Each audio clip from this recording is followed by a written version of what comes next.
السلام عليكم، ازيك يا باشا؟ عامل ايه؟ اخبارك؟ بص يا باشا، هو الراوتر ده عبارة عن بروسيسور ورامات.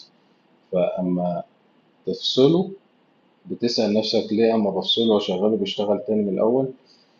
ببساطة جدا بيحصل في كاش ميموري موجود. فلما بتقفله وتفتحه تاني بيمسح الكاش ميموري وبياخد اي بي جديد، فبيعيد ترتيب نفسه. طيب، ايه النصيحة النهاردة؟ النصيحة انك ايه؟ ما تفصلش الراوتر كتير إلا لو حصل مشكلة، وأبسط حل هو أول حل اللي أنا قلت لك عليه ده. تمام.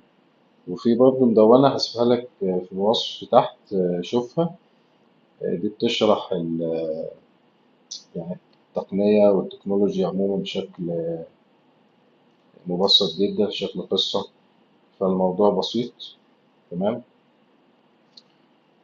وأي سؤال أنا تحت أمرك. شير في الخير الدال على الخير كفاعله. السلام عليكم ورحمة الله وبركاته.